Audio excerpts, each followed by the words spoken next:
please. Yes, it's time to sit down.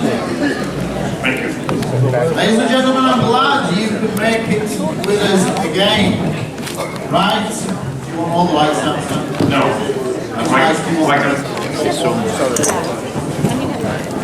Three and four. Lights 3 and 4 to stay on, please, Colin. 1 and 2 to go off. Okay. Believe me, I've met Stanton several times. This is a huge personal honour. This guy is my hero, without a shadow of a doubt. This guy had come from a scientific, closed, in some ways, highly regarded scientific community. And for him in 1958 to say, well, actually, I think that some, and he repeats the word some, UFOs are extraterrestrial in 1958 to his peers of scientists, and actually come out of the closet and say, I believe, is extraordinary. This man, when you were to use a legend, which is vastly overused in reality, this certainly applies to this guy. The guy has been everywhere in the subject, has known everybody, and basically he is Mr. Ufology. He's 81 years old and he's as sharp as a buck with his recall. I'm saying he's a very impressive man. So without further ado, I welcome Stan Friedman. Thank you very much.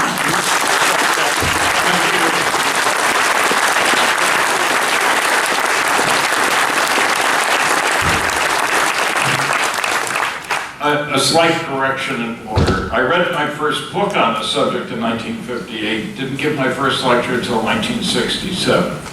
And the only reason I'm a legend is I've been around longer than anybody else. The title is The Truth About Majestic 12, he says. I'm going to have the same trouble, aren't I?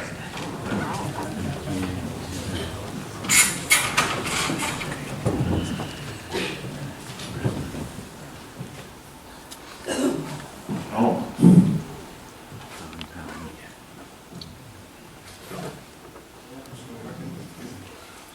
Switch it off, Colin.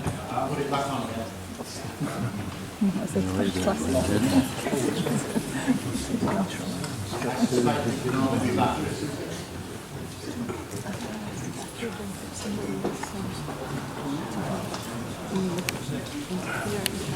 I'll talk for a second. I'm the original civilian investigator of the Roswell incident. And that was way back in the 70s. But MJ-12 didn't come into the picture until the 80s. And a colleague that I worked with, William Moore and Jamie Chandray in California, digging out witnesses to Roswell. In a 1.5 year period, we found 62 people.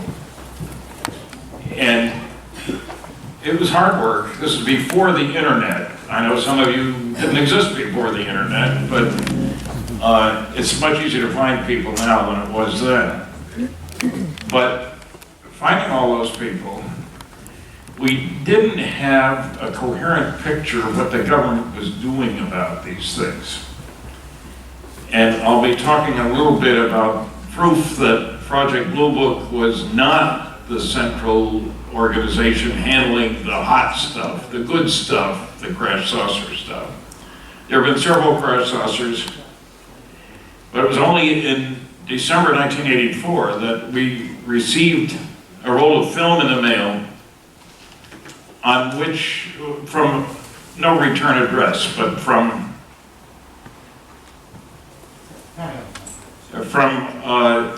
Albuquerque, New Mexico. And on this roll of film were a briefing document about Operation Majestic 12, prepared for President-elect Dwight D. Eisenhower, eyes only, 18 November 1952. I was elected early in November to succeed President Harry Truman. And he'd been in Europe arranging for the unlikely marriage of England, France, United States, and Germany against the Russians, if you will. And so he only came back to the United States in June of '52 for the Republican convention. The election was early November, and this document was a briefing prepared for him. Presidents need briefings, especially Ike had been out of the scene. Wasn't a politician, he wasn't serving in Congress or anything like that. So he did a lot of briefings about what would happen once he became president, which was in January of '53. So he got briefings on many different subjects. Some of them, like this one, were highly classified. And it is interesting that in Ike's own listing of what he was doing, he mentions meeting with President Truman, the outgoing president in a few months, on the 18th of November 1952, but he doesn't say anything about the briefing at the Pentagon, which we know he went to from notes in various places and other people's notes. And apparently one of the things presented at that was this briefing from Admiral Roscoe H. Hillenkoetter, MJ1, if you will. And it tells a story. This is very limited distribution document. Copy 1 of 1, eyes only. The only people who can see it have to have appropriate clearance. And it tells an interesting story. We could judge, I suppose. I'm looking for a control for the. Oh, okay, we'll wait on that. We're working on using another action change for some reason. Okay, and I'll go over, the primary thing it says is that there was a crash saucer recovered in July 1947. Had bodies in it that were not from Earth. And we are taking appropriate actions. And Truman set up a group called Operation Majestic 12 to deal with this business of alien visitors. And he names the members of the group. And like half a dozen military people and 5 scientists and the Secretary of Defense. And it answers a question. When we got the document, we were very suspicious that it was a hoax. There are always wise guys in the anti-ufology crowd who pull out stuff and try to get everybody to believe nonsense and then say, gotcha. And one of the things here, which made us very wary of saying anything in public about this document until we'd done our homework, was that one of the people mentioned as being a part of this Operation Majestic 12, or MJ-12, was Dr. Donald Howard Menzel, a professor of astronomy at Harvard University. Now, everybody else clearly had a high-level security clearance because of the jobs they had been doing. But you certainly don't need a high-level security clearance to teach astronomy at Harvard. Secondly, Menzel had written 3 anti-UFO books. He was the world's chief scientific UFO debunker. And how could he possibly be part of a group that knew that flying saucers had crashed, alien bodies recovered? It didn't make any sense. I had one run-in with Menzel. I was speaking at Harvard, and I called him early in the day. I was talking to an engineering alumni group, and I had no idea how much publicity they had given, whether it was open to the public or not. So I called Dr. Menzel, to invite him to my lecture. And he answered the phone, and I told him my name. "Oh, I know all about you," he said. "I've seen letters and memos." I didn't know what he meant by that. I didn't find that out until last year. He'd received some memos from Dr. Edward U. Condon that I had written to Condon, saying some rather strong things about Condon's study. And his next sentence made me angry. He said, "You can't be a scientist and believe in flying saucers." I had asked him if he had read my congressional testimony next to his in the final report on that. "No," he said, "you can't be a scientist and believe in flying saucers." And I laughed.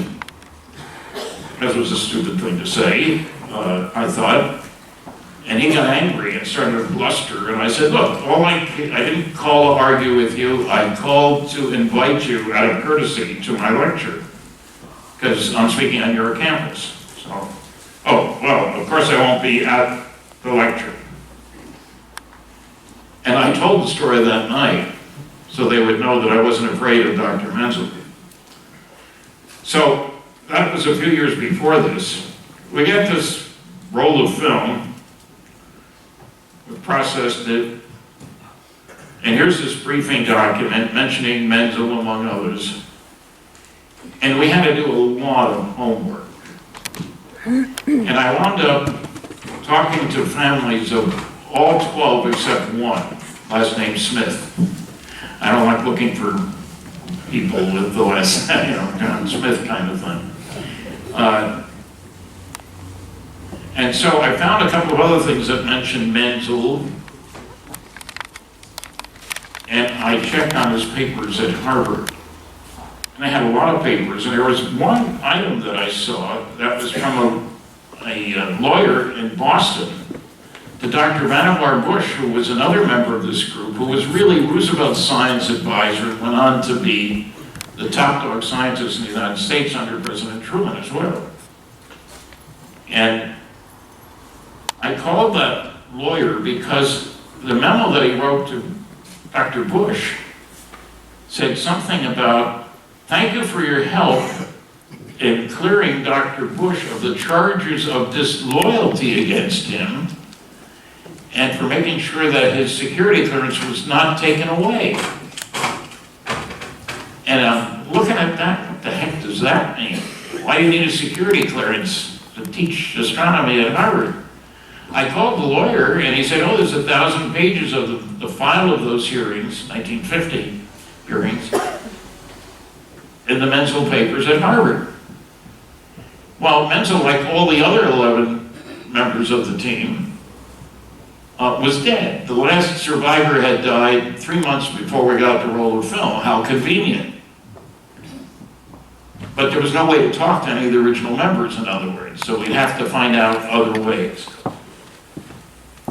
Harvard said I needed written permission from 3 different people, including his wife, to look at his papers. So I got all those, and I went there, and I had looked at Menzel's letters on UFOs at the American Philosophical Society library. Didn't find anything exciting there. Here at the Harvard papers, I didn't know what to look at, but I saw something that said JFK, John F. Kennedy. And I was totally shocked by what I found.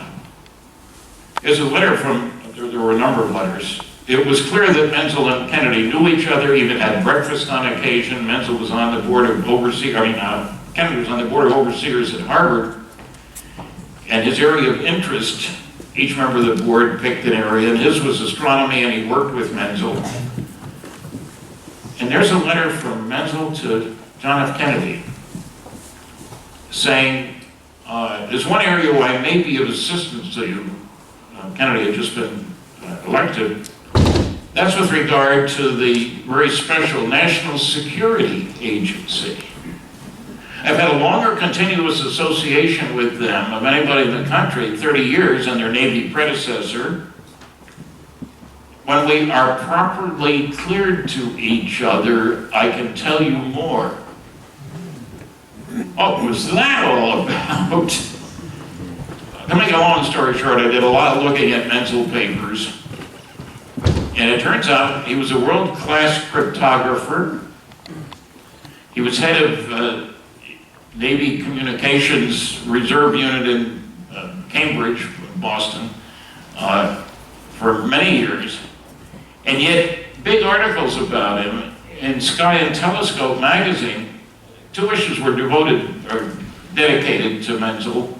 One on the occasion of his death, and the other on the 100th anniversary of his birth. I don't know what's going on here, but don't worry about it. We may not be able to advance all these things. I have no idea. And so I really dug into Menzel because those 2 issues of Sky and Telescope didn't say a word about his post-World War II activities. He died in like 74. He was in the military, joined at age 40, naval intelligence, and it turns out he was a world-class cryptologist. Now, you've all heard of the NSA and Mr. Snowden, and there, in the last few years, there's been an article about the cryptological contributions of Donald Menzel. There's a lot of information about him, if you were able to get access, which I was able to do. So finding, to make a long story short, finding that Menzel fit gave me far more impetus to dig into this MJ12 stuff. And it made sense.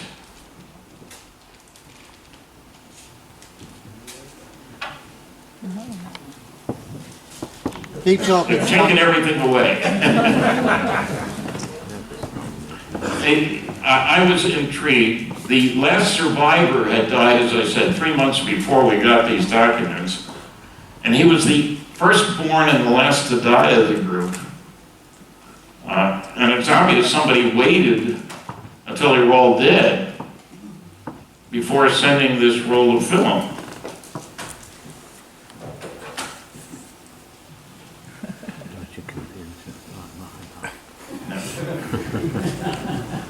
Hey!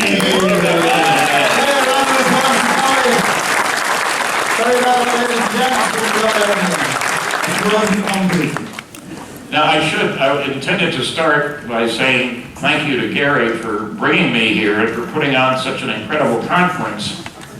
It's so good when things run on time. Some hosts allow speakers to speak for far longer than their allotted time, which fouls up all the other speakers. So Gary does a job. Now, he hasn't electrocuted too many people for trying to come in after time. He's a good guy. Hey, it works. Okay, I'll run through these very quickly just to give you a handle. It was not, there are attachments listed that we don't have. How convenient, you might say. The real question is that are the documents genuine? And unfortunately, over the years, we've received more than 50 documents, supposedly MJ12 documents, and I was easily able to show that many of them are fraudulent. But remember, the question isn't, are all the documents genuine? The question is, are any? I say there are 4 that are genuine. The basketball coach knows most people aren't 7 feet tall. Give me one guy who is, and he's happy. So the important documents, I believe, are the briefing document. There's the list of the people, the members. These are outstanding people. Helen Coder had been head of the Central Intelligence Agency. Dr. Bush, as I said, was the science advisor. That's an interesting thing, yeah. Secretary of Defense James Forrestal, the asterisk means he died in '49. Air Force General Nathan Twining went on to be Chief of Staff of the Air Force. He followed General Vandenberg, also had been Chief of Staff of the Air Force. Dr. Detlef Bronk, involved with alien autopsies. He was a physiologist. Hunsaker from MIT. Sowers had been head of the Central Intelligence Group. Gordon Gray had been on the Psychological Strategy Board. There's Donald Menzel, General Robert Montague, Dr. Lloyd Berkner, who worked very closely with Bush. Looks like my batteries are giving out. We'll get by. So the first stumbling point was Dr. Menzel, because it was hard to believe that he'd been the world's outstanding UFO debunker and been part of this highly classified group. Now, I don't need to tell people in England that sometimes you have people who lead double lives. Burgess, Philby, and McLean, I might mention, who worked for MI5, I guess, and all happened to be Russian spies. That's leading a double life. You got to be very careful what you say to whom and so forth. Anyway, there are a lot of digging on the people. I've talked to the families of all but one. They didn't really know anything, but at least I was able to verify things like Dr. Bush's two sons. He hadn't told them about the atomic bomb. He was there when the first one was set off into Mexico. He knew all about it. And it was important because they were going to be sent to Asia to be part of the assault on Japan. He hadn't told his own sons about that. The man who headed the Manhattan Project, General Leslie Groves, to develop atomic bombs, his wife didn't know what he was doing until she got a call from his office on August the 6th, 1945, saying she ought to listen to the news at noon that day on the radio. And she turned it on. I didn't tell her why. And they announced that this incredible new atomic bomb had been dropped on Hiroshima, and the war would undoubtedly be over and there wouldn't have to be an invasion of Japan. And she thought the call had come through because their son was going to be going to the Japanese front. The last sentence on the program to develop this incredible new weapon was done under the direction of General Leslie Groves. That's when she found out what her husband had been doing for the previous 2 years. I use this as an example because some people will say, well, certainly these guys would have told their wives what they were doing. Nonsense. I had clearance for 14 years. Loose lips sink ships. That was the word of the day. I never told my wife anything classified. And nobody I know told their spouses anything classified. It would be a stupid thing to do. You could lose your job, etc., etc. So I proceeded finding out all kinds of connections between people and evaluating. Can I do it again? I hope not. No. There are all the people and, Air Force, Navy. Menzel is in the upper left-hand corner. Twining is just beneath him. It was an all-star cast. And they talk about Kenneth Arnold's sighting on June 24th, 1947. And then they say a rancher found wreckage of a crash flying saucer in early July. And there were bodies on board. It's quite a story. And since it is, I love the phraseology, since it is virtually certain that these craft do not originate in any country on Earth, considerable speculation has centered around the question, of where they originate. Some people thought it was from Mars. Dr. Menzel opined that it would be more likely that they come from another solar system entirely. Anyway, the documents are shocking in themselves. The question is how to verify them. So they tell the story of Roswell and this group, and it lists attachments. We only have the first one. Very frustrating. If any of you happen to have any of the other attachments, please let me know. My website, stantonfriedman.com, and has my email address and so forth.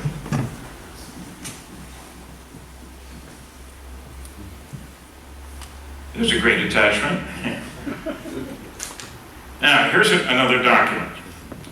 A memorandum for the Secretary of Defense, who was James Forrestal, dated September 24th, 1947.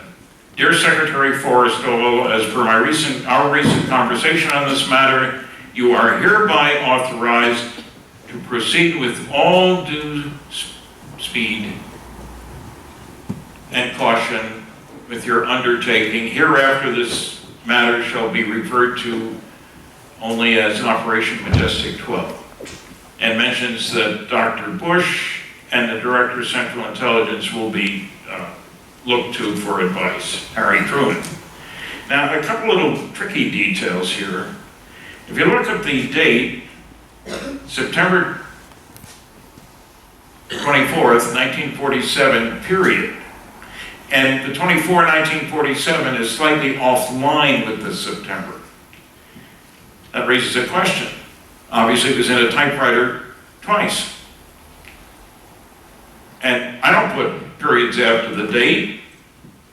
Well, it turned out that Dr. Bush did. His office did it all the time. And I found somebody who worked for President Truman the entire time he was at the White House, 1944, or 45 when Roosevelt died, until Eisenhower got elected.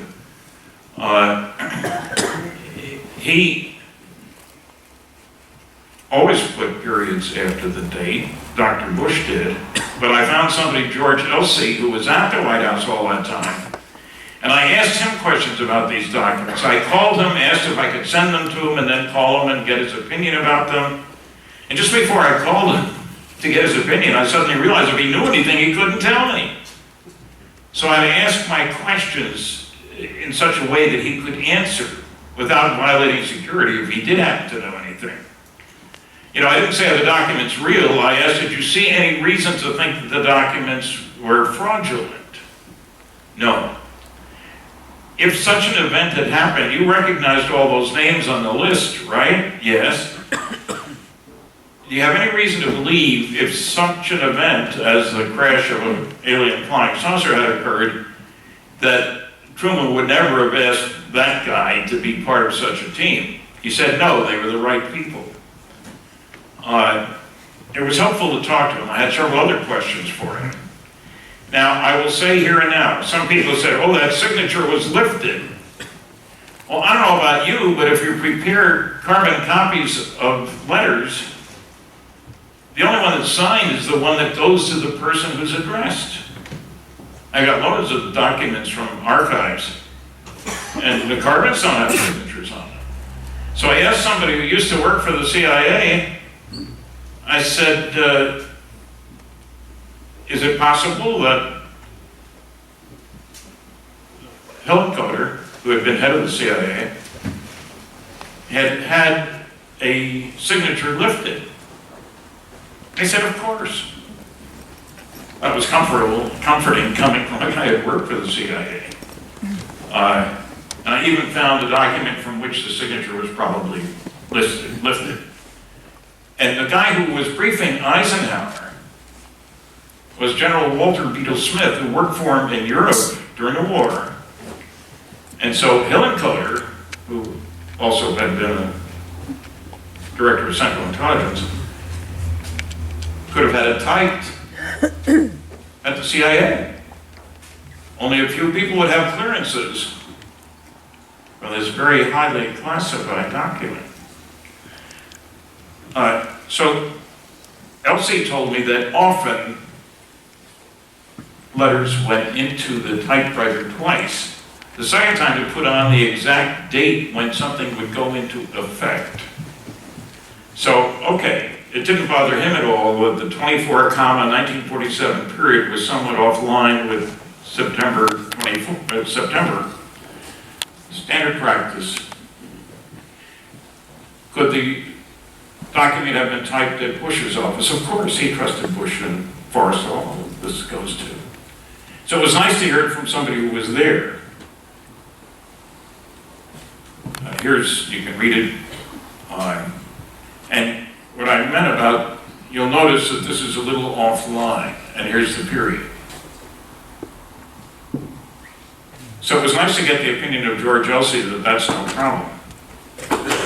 When Philip Klass, one of the big debunkers, talked about this memo, he called it a letter 11 times, even though it clearly states memorandum. The format is different. Memos don't have addresses like normal letters do.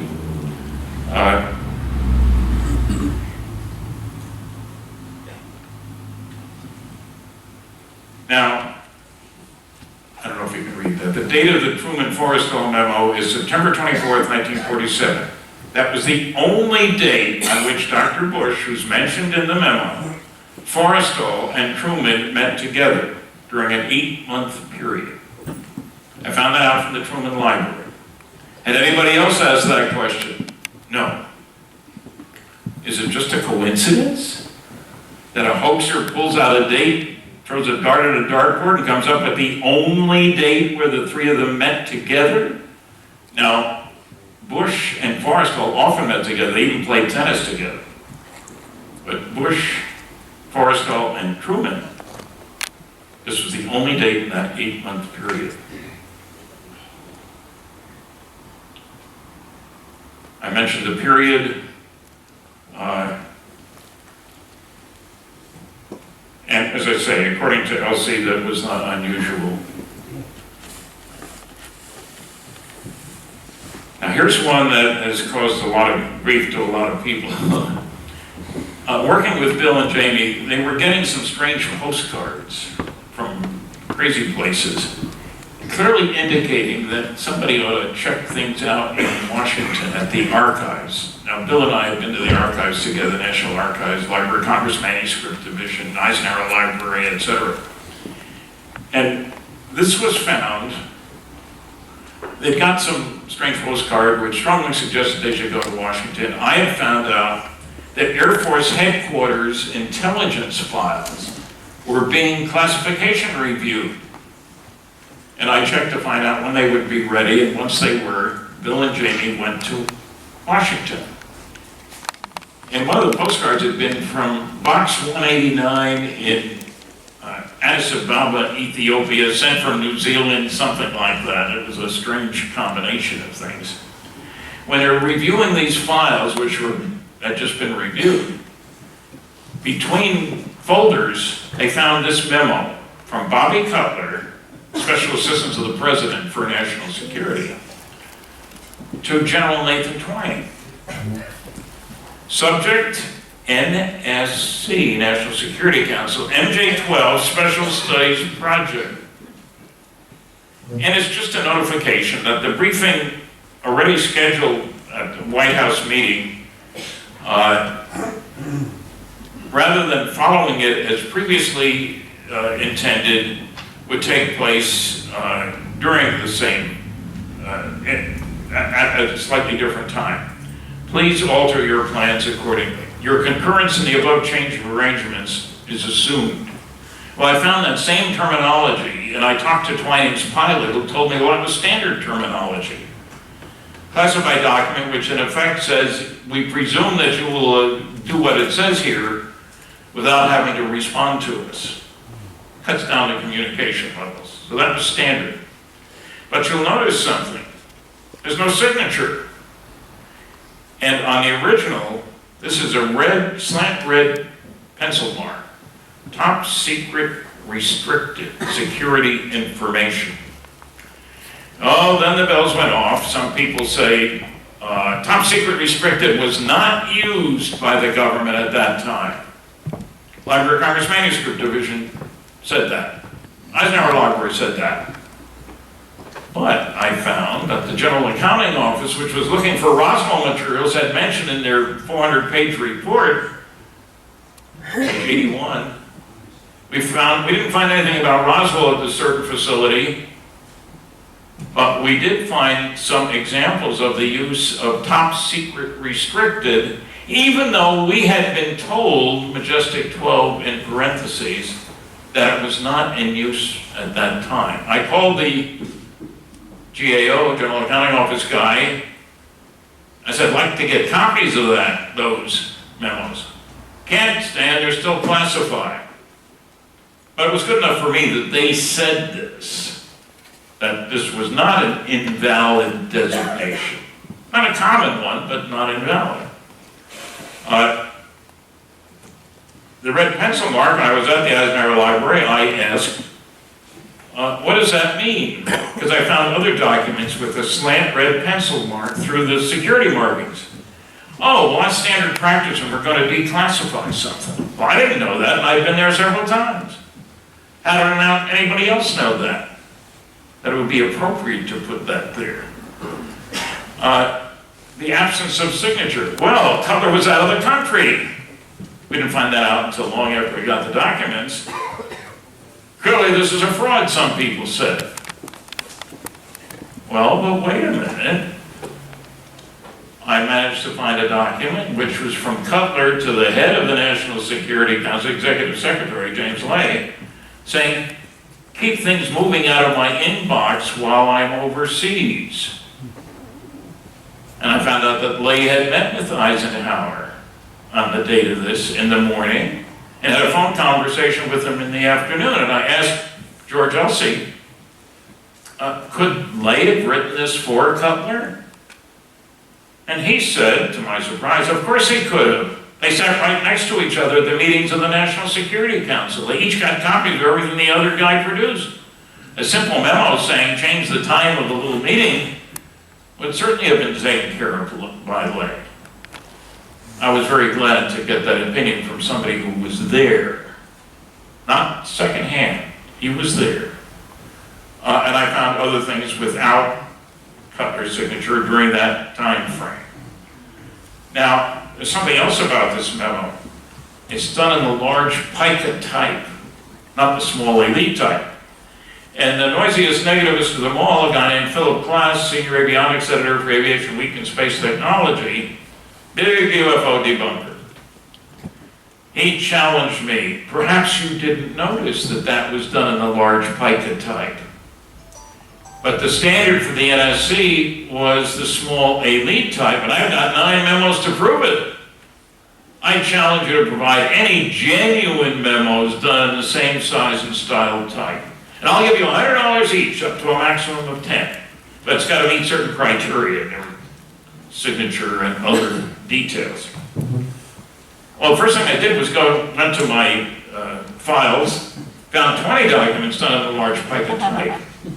But only 2 of them met all his criteria. But I was toying with him. I was planning on going to the Eisenhower Library.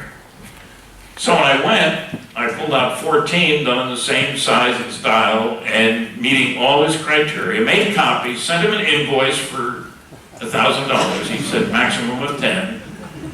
And he paid me. He told everybody about challenging me, nobody about paying me.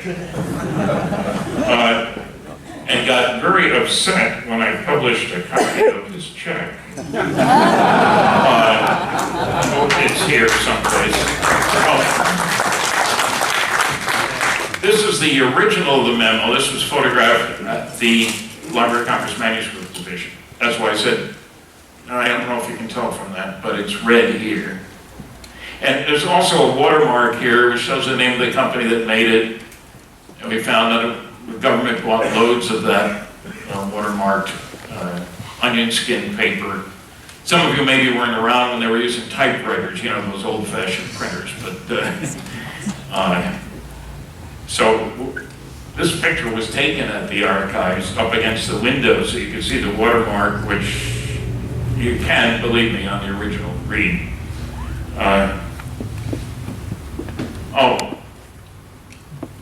I'm the guy with the black hair on the right. Jamie Chandere's in the middle. This came in the film came in his post office and his mailbox. And Bill Moore on the left. We didn't reveal these for over a year after we got them. Another top secret security information. The use of that same phrase, concurrence in the above change of arrangements, in a genuine memo to Twining. Well, someplace here I'll get to, Oh, people complained about formats. And they act as if every document from a certain office always had the same format. Well, when they were using typewriters, it simply wasn't true. Complained about the date format. I found one folder that had 7 different date formats in it. Just depended on who was doing the typing. So you gotta be very careful when you say a negative. Oh, there weren't any things like that, or that wasn't used. If you've looked at all of the Eisenhower Library's more than 10 million pages of documents. And interestingly enough, Mr. Klass had never been there. There's Bobby Cutler. There's James Lay. There's George Elsey on the left here. He went with Truman to the Yalta Conference. He became head of the American Red Cross, incidentally. He's dead now, you can't go interview him, sorry. And Elsey helped in pinning things down. There's Donald Menzel.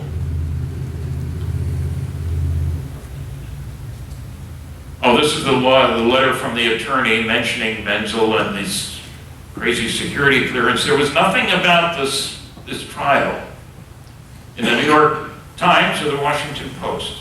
Even though everybody was looking for a communist under every bed, this 1950 event with an outstanding professor being accused of being disloyal to his government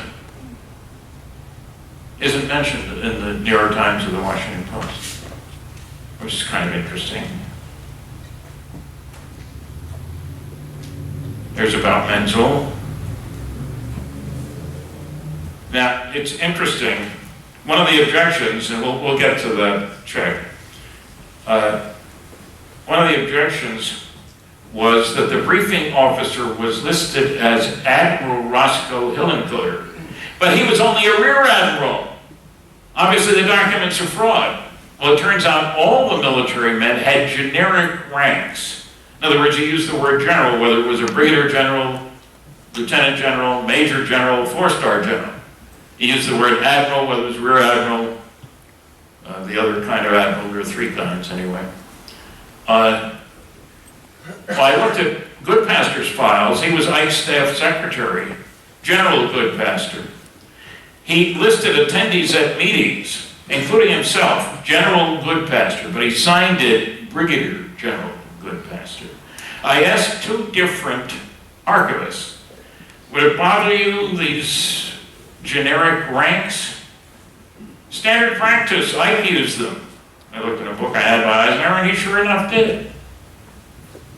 In other words, Goodpaster could answer the phone, General Goodpaster, and he could list himself, list of attendees as General Goodpaster, but he would sign the memos Brigadier General Goodpaster. So another objection defeated. There's General Twining, Chairman of the Joint Chiefs of Staff. I talked to his daughter, who was very helpful to me. He gave me the name of his pilot, was able to verify that it says in this memo that he went to New Mexico on July 7th, 1947. The pilots, and I later got Twining's flight log. It was in a box that was classified when I first looked for it. Declassified later. They both verified that he did indeed go to New Mexico on July 7th. And there's a memo from Twining in which he apologized for not being able to meet with a friend out at Boeing because something of great importance had arisen, and he's been traveling a lot. This is 17 July 1947, and the place where he'd gone to was New Mexico. There's Mr. Klass. He's the one who was talking about the pica typeface.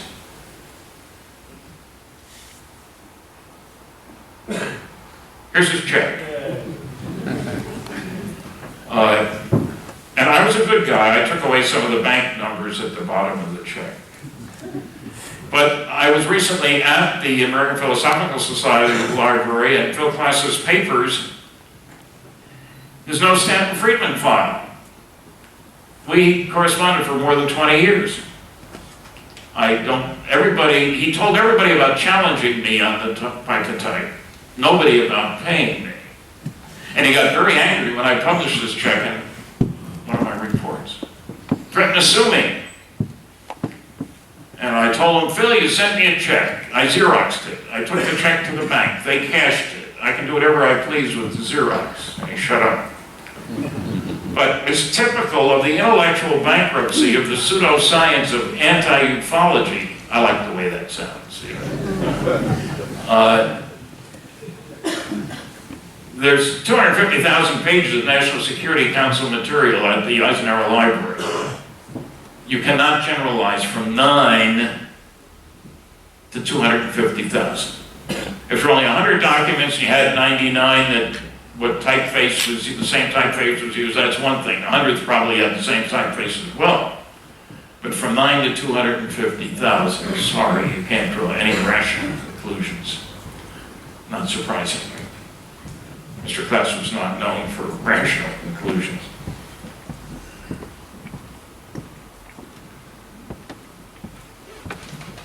Okay, details. I'd say you can see my book, but my books haven't arrived, so I can't sell you one. I'm sorry. Look on the internet, stantonfriedman.com. There's that slanted red pencil line, which did mean something. That sentence about your concurrence in the above change of arrangements is assumed. I was told by Twining's pilot that that was standard terminology. They get this postal card from box 189, and when they found this Cutler Twining memo, they looked at the box. It was numbered 189. Coincidence, of course.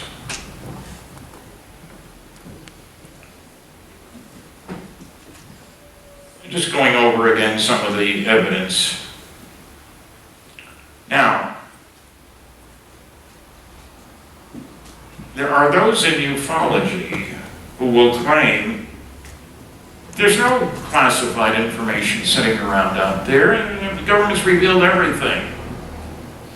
Now, you heard from AJ yesterday about how much the Brazilian government has released. The United States has had Project Blue Book files available since the 70s, when the program was canceled in '69. I'll tell you why it was canceled in a minute. But there is loads of classified material. And there are government lies. Now, I don't say that casually.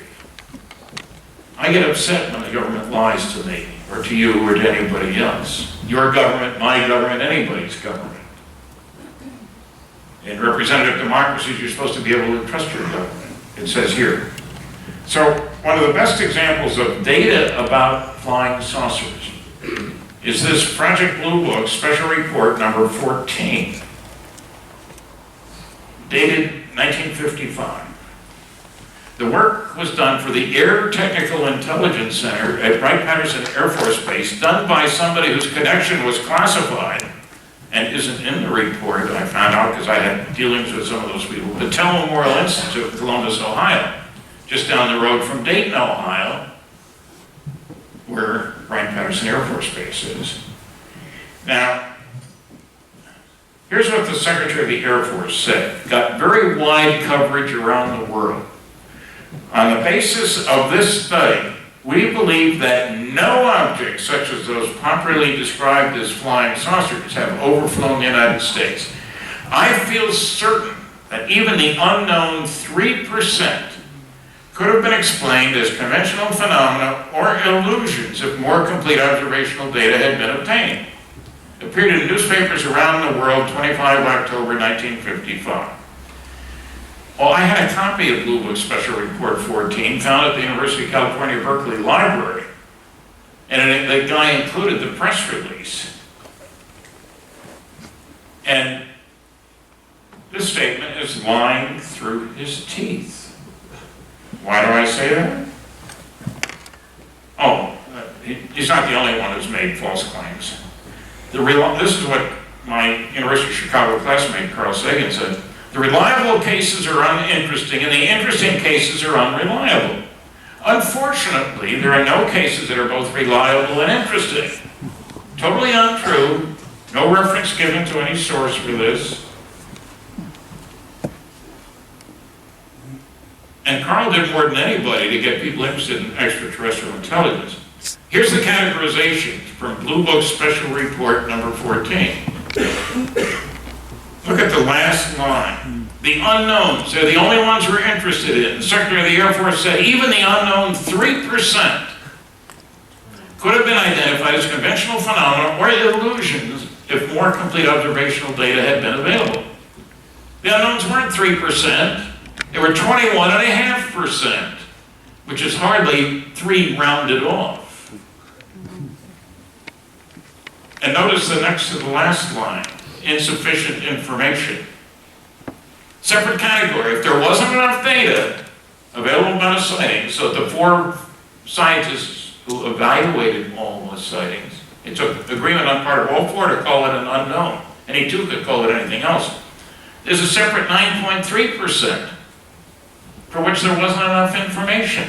Again, the Secretary of the Air Force lied. Furthermore, they did a quality evaluation of all the sightings. The best cases, the excellent sightings, 35% were unknown. If you were looking for a cure for cancer and I told you, well, I guess there isn't one because only 35% of the best drugs work, you say, I got cancer, give me the drug. What do I care about the ones that don't work? So it's the unknowns that matter, not the ones that have explanations. You notice when you had insufficient information, the percentage that were listed as excellent was only 3.9%. Not surprising. It's funny. Are made in accordance with JNAP 146 or Air Force Manual 55-11 and are not reports which could affect national security, are not part of the Blue Book system. That's October 1969. Project Blue Book was closed as a result of this memo. General Bullard had nothing to do with Project Blue Book. He was an engineer working on the Lunar Excursion Module program in honor of General Harold Bullander. I managed to locate him and told him I really was interested in his memo. I'd had a clearance for 14 years. I said, it seems to me that you're saying that there are 2 separate communication channels for reports of UFOs. One for reports which could affect national security, and I had just gotten one of a saucer going down the runway at a Strategic Air Command base at which nuclear weapons were stored. That makes it a part of a concern of national security, because you're not supposed to have anybody there who doesn't have an appropriate clearance, etc. And the other for run-of-the-mill sightings, if my wife and I are walking out in front of the house and we see a saucer go by, big deal, happens all the time. He agreed with me, 2 separate channels of information. If we close Project Blue Book, he said, the public won't have a place to report UFO sightings. However, as previously noted, reports which could affect national security will continue to be investigated using the procedures designed for that purpose. So the Air Force has been lying ever since this memo came out. It was issued, it didn't come out until years later. Every year you'd get reports from the Air Force, we're not doing anything about UFOs. Project Blue Book was it, the files are down someplace, changed location a couple of times. It's a flat out lie. And an Air Force colonel reported to a United States Senator that we don't know anybody besides the National Archives that has material about UFOs or no national security aspect, blah, blah, blah. Takes 6 pages in my book to respond to a 1-page letter to a senator in which he flat out lied. I don't much appreciate that. So General Bollinger, who's now deceased, but to me he's a hero. He laid it on the line. I don't know if anybody else has talked to him, and unless you know how to reach the other side, I don't think any of you will be able to talk to him. Here's my book, Top Secret Magic. That's the security marking on the documents. And I have written other things since, which included some of the papers, the communications with class. There's a lot of work out there. If you go to my website, you'll find that I did a final report on it. I included class's check, and he got very angry about that. Threatened to sue me. His father was a lawyer, so he had to write threatening letters. He didn't scare me. That's angry Stan Friedman.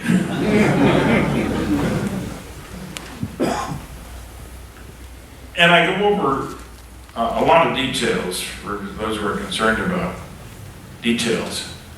Every argument that has been made against the legitimacy of 4 documents has been shown to be false. And I make that, having looked at a great many of these. There's that camcorder thing, and people said all top secret documents have to have top secret control numbers. And the MJ-12 documents don't. Obviously a fraud. Well, I dug out of my files, I had 2 other top secret documents that don't have control numbers that I got from the archives. They've been declassified. And I checked with 2 archivists again, 2 different archives. Yes, we have lots of top secret documents that don't have top secret control numbers. You have to understand, if you're putting out a 20-page report that goes to 20 different people, in order to inventory, which you have to do of all classified documents, they have to have top secret control numbers on them. But if General A is sending a memo to General B, he sends it directly to the classified handling procedures. And you don't need a control number on it. It's burdensome paperwork. And believe it or not, there are people in the government who don't want extra paperwork.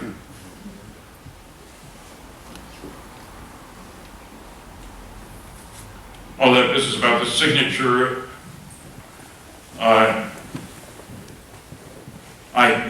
discovered a number of documents that have 2 different typefaces on the same document. Class had said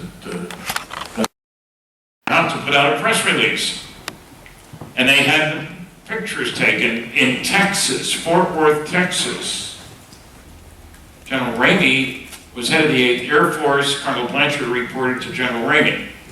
They were both dead when I started my research. I first heard about this, as I say, in the 70s. But Colonel Thomas Jefferson Dubois on the right, this is with weather balloon wreckage, which has nothing at all to do with this, but they got away with it. I managed to locate General Dubois. He was 85. And he told me, in person, he took the call from Ramey's boss, General Thomas, Thomas Jefferson Dubois took the call from Ramey's boss, General Milliken. McMinnville, I want to say McMinnville, where another great case occurred, but McMullen. He took the call from McMullen telling him, giving him 3 instructions. This after the press release went out. I want you to get the press off our backs, I don't care how you do it. I want you to send some of that wreckage up here today, meaning to the Washington, D.C. And I don't want you ever to talk about it again, not even with your buddy, Roger Reagan. That's in order. Do I need to put it in writing, Colonel? No, sir. When a 2-star general tells a colonel, they know each other and both have gone to West Point, and this is only 2 years after the end of the war, to follow an order, he follows the order. People say, well, why didn't he complain? 1947 and a colonel's going to complain to a 2-star general?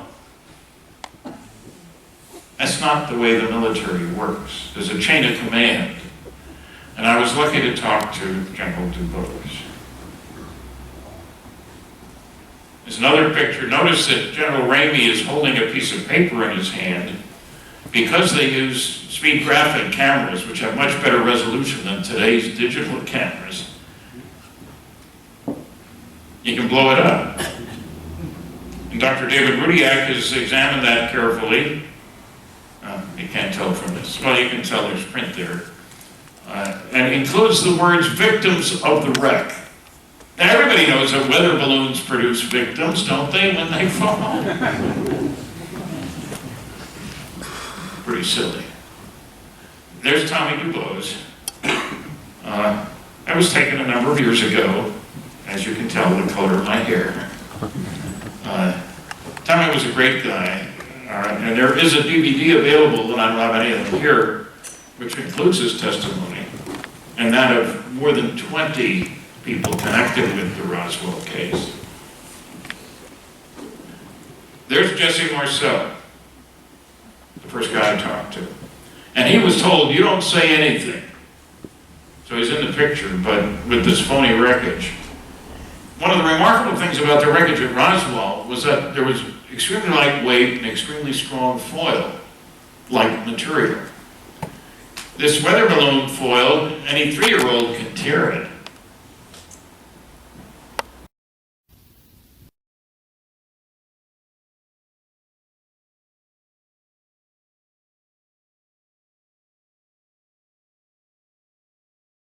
There's Dr. Jesse Marcel, Jr. He died last year. He was at home when his father came home from having gone to deliver some of this wreckage to Fort Worth, Texas, to John Ramey's office. And he handled some of the wreckage.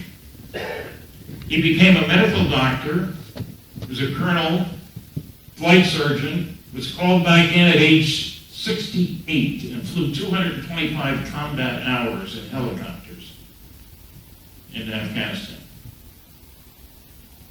He was a patriot.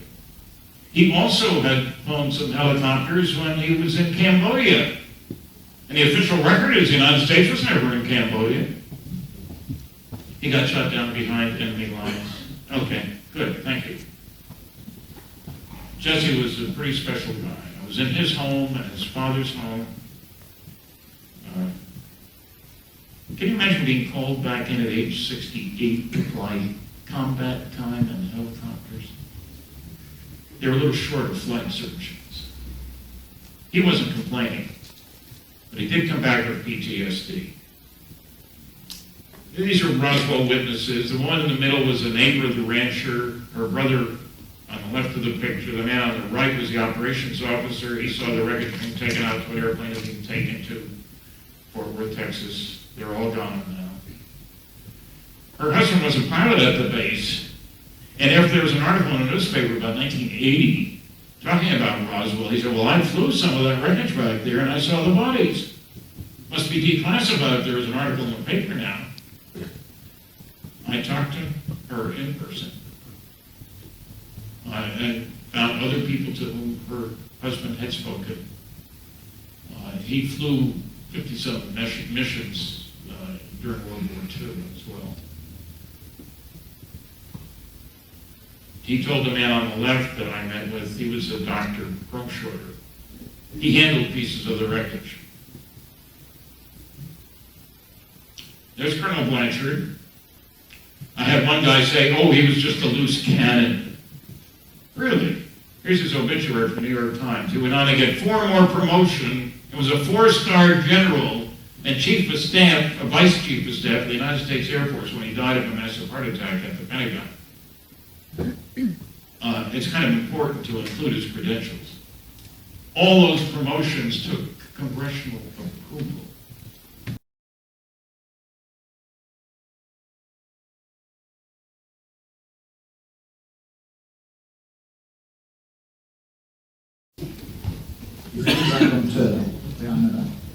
Right? Larry Warren is assured his place in history as the original whistleblower for the very famous British case, the Rendlesham Foresters. He was a young 19-year-old US Air Force police officer who literally had just finished his training, and then he was posted to a nuclear base a job which I did exactly the same in the Royal Air Force Police for 3 of my 6 years. So I know exactly the job that he did. Guarded nuclear weapons on a nuclear base at Walsall Woodbridge. And the event occurred, you all know it, you're knowledgeable, occurred UFOs, multiple UFOs seen over 3 successive nights. Not to me. Right, arguably one of the very best cases in the world. I think it's even better than Roswell. I'm sure Stanton will beat me up over that. But the reason why I think it's incredibly important is because of a number of factors, multiple military police witnesses, 3 successive nights of UFO activity, beams being confirmed to have been shot down into a nuclear weapons storage area, and one of the most famous pieces of documentary evidence that you stand up in the court of law, which is the Halt memorandum, which I believe is one of the top 5 UFO documents in the world, where he says in the first paragraph there was a landed triangular object on the first night, which some of his policemen saw. Second paragraph basically says that triangular craft left ground indentations, which is trace evidence, higher background radiation by about 7 to 8 times. And in the third paragraph, it basically says that he got involved in the third night of activity, and he too saw multiple UFOs, and that was written by a then Lieutenant Colonel. Not many Lieutenant Colonels actually say they see UFOs. So a major document, major witness. Okay, well Larry Warren here had just finished his training, and I think within 11 days of being on the base, he'd been passed out so he could have his weapon and literally go on shift. 50, okay. So he literally got there, green as grass, okay, in a sense, 19, pretty naive, I guess, young guy, who suddenly gets involved, caught up in this kind of major incident. So he is, and he went public before anyone else, and was over in the public domain alone, fighting his case when everybody displayed for 10 years on his own. Literally about 10 years? 10 years on my own, and I wasn't fighting my case, I was fighting for the disclosure of the event. Yeah. It's a life experience. Yeah. It was Now, important. It happened, it was real. Yeah.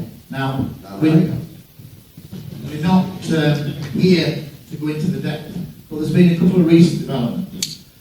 And we only have a 20-minute window here because we have a very tight schedule. But I wanted to give an update on 2 particular things. Colonel Halt, who wrote that memorandum, which in itself is a fantastic document, historically very important. I had a 7-year collaboration. But long story short, he made very damaging and unsubstantiated claims against Larry Warren on a radio show in late 2014. After 7 years of collaboration, I decided to end that relationship with Colonel Halt because I thought he was wrong. I've known Larry Warren a long time, met him several times. I was an advanced interviewer of suspects and witnesses. I do not believe this man was lied about UFOs in the Rendlesham Forest incident. I'll go on record saying that. I've just done that. I worked with Halt and found sometimes that he was holding back on information. Okay? What that agenda is, I don't know, but that led to that cessation. I then was informed that he was coming over to the UK to make a guest appearance at Woodbridge. I think it was in July. And I did not go. People were asking, why didn't you go? I said, because of this.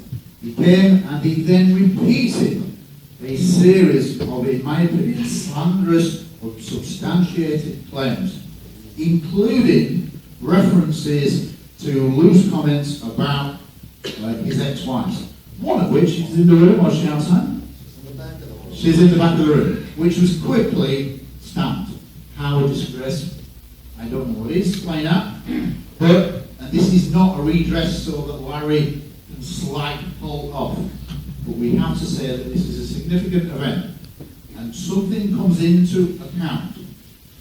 Many, many years ago, a fellow witness who was one of the key people involved, Sergeant Adrian Bustinza, who was with Halt and his team of 5, including Halt, team of 5, was out in the forest on the 3rd night of activity. Now, from Halt's point of view, he was always very reluctant to admit that Bustinza was there. Eventually, I prized it out of him, he was there.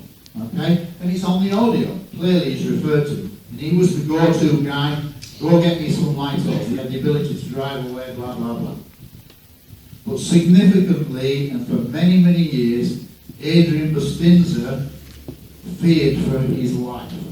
No seriousness, if he came forward. He had made some very early comments, but he had literally dropped out of mentioning anything. There were a few kind of like second-hand comments through his friends, but literally he had gone out of the public domain for many, many years. And then only very recently, he decided to come out, for whatever reason, but I'm glad he did. And Larry, do you want to quickly tell your side of what happened when Larry, when Adrian so came out? much. You want to stand up? Yeah, well, I'm here, that's All right, sorry.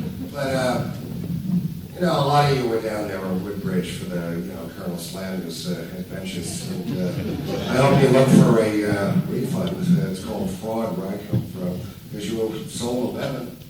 But that's up to you. I think, that was designed for the uninitiated. Just want to say one thing. It's been one-sided. I am the whistleblower. I'm the person that got the halt memorandum, which Gary was talking about. It got out because of me in 1983. Went public quite accidentally in 82. Now, at the end of the day, researchers in this country were hiding it, shuffling it around, putting a price tag on it.